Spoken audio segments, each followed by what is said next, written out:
Today's 5 Things You Need to Know is brought to you by Power Credit Union, proudly serving Southern Colorado. I'm Rob Cork. Fallen service members' family who's carried on living with that loss recognized at Memorial Park in the Springs. A large crowd showed up, many anxious to be back in person after the scaled-back version a year ago due to COVID. Multiple veterans groups laying wreaths to honor those veterans who sacrificed so much.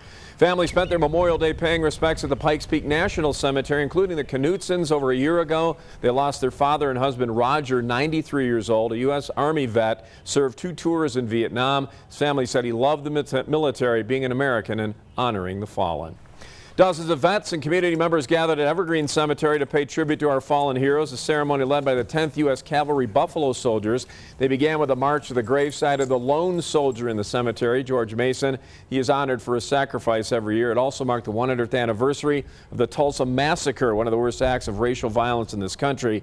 Those victims also honored. Folks gathered at the Veterans Bridge in Pueblo today for their annual ceremony because it was virtual last year due to the pandemic.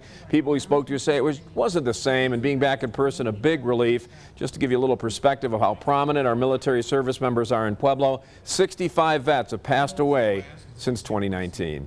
Time for a weather check. Here's Alan Rose. And Rob, how about some sunshine on Tuesday? I know it's been a while since we've seen some. We'll start out with a mix of sun and clouds, at least some fair weather conditions early in the day as we head back to work. But by the afternoon, we get some storms that push off of the mountains. I think any time after 2 to 3 p.m. is fair game for these storms to blossom and then push east. By after sunset, they'll be out east into the plains with drier skies by around 8 p.m. for the I-25 corridor. Highs are going to be about 15 degrees warmer across the board, with a mix of 60s and 70s for us in Southern Colorado.